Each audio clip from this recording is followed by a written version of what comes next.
Hello, Bainbridge Island.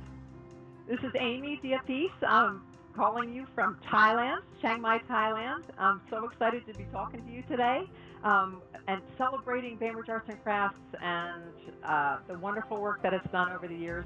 And I personally have benefited for over 20 years. I hate to admit that, but it's true. It's been great, and I'm so happy to be here with you today.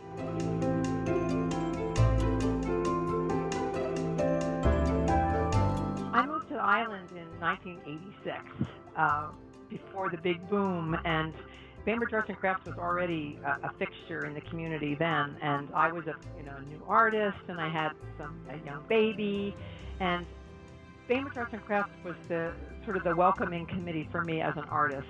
And I used to go look at the work, and I wanted to be part of the gallery, and eventually I got into some group shows, probably early 90s. And then I had my first solo show there, and it was a wonderful show that was portraits of island women.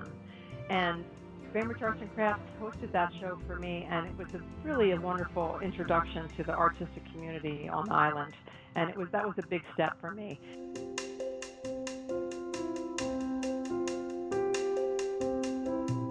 First contact with Bainbridge Arts and Crafts was with David Sessions. And he noticed some work I was showing, which I was finally showing after raising two kids, starting to raise two kids, and just moved on to the island. So I was joining a new art community. So I had a solo show at a Winslow Way Cafe, a cafe that's been long gone, and they had a funny little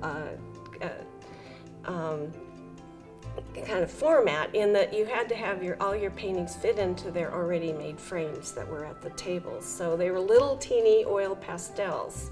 And so anyway, he saw them, and he invited me to come and have a solo show at Bainbridge Arts and Crafts.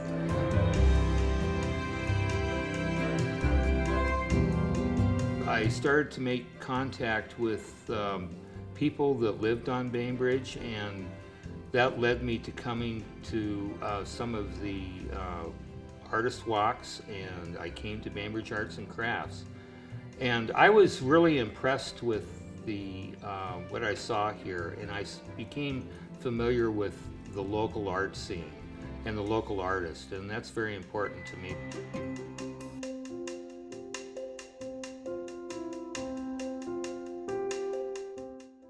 I'd say my first experience with Bainbridge Arts and Crafts, I kind of already had this awareness of it in the community, because I'd walk around town every once in a while. I'd wander in and look at the different artists that would come in each month, go to Art Walk and such. And then I think in sophomore year, they put out an email they needed volunteer work done, and I decided to sign up.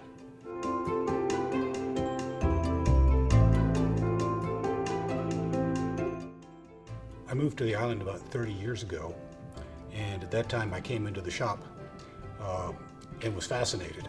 And then I kept coming back because they kept having new things, and it was all great. I think one of the really important missions that Bainbridge Arts and Crafts could be involved with is education to the young people.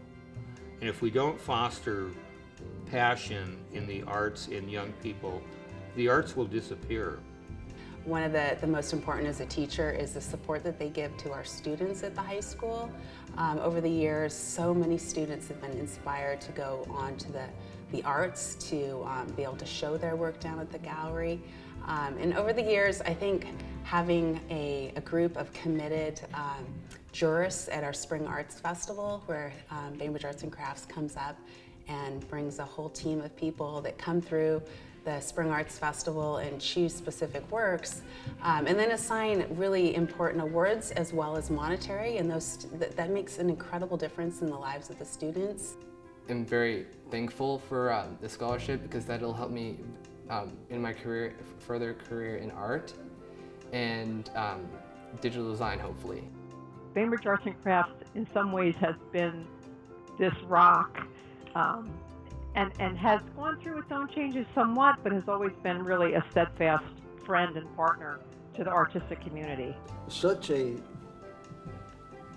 large amount of artists in this area that needs a place to exhibit their wares so they get them in front of persons.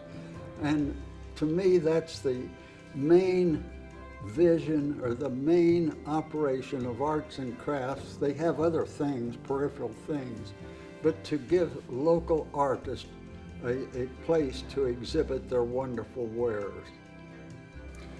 To me, arts and crafts is that communication channel that makes that link within the community between artists and an audience. And every year, scores of artists connect to hundreds or even thousands of people in the local community through that channel that you provide through arts and crafts. That it's like this welcoming place for local artists to feel.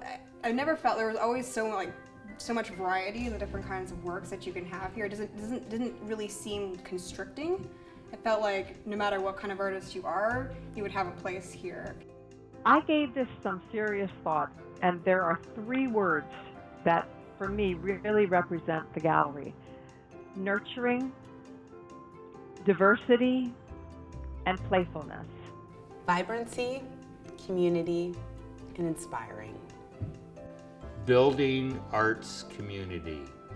Quiet, welcoming, and inspiring. David, community, education. Always something new. Community, creativity, dedication. Friendly, delightful, and down home. Bainbridge Arts and Crafts is this sort of catalyst for many levels of artistic endeavor in the community. And art is a way to reflect what's happening in our society. And it's important. It's not an isolated activity. It's a reflection of our desires and our strengths and our weaknesses and our endeavors. And I think Bainbridge Arts and Crafts is a wonderful representative of all the different aspects of art that come together. And they represent that and support local artists, which is really important, especially now where arts education funding is less in the schools, and we need advocates for art, which is the voice of people, not just of the artists, but of people who don't make art. Artists speak for everyone. And Bainbridge Arts and Crafts is a place that lifts that up, and that's very, very important, especially now. We have some tumultuous times, and I think art is more important than ever. And Bainbridge Arts and Crafts is a great supporter of the arts.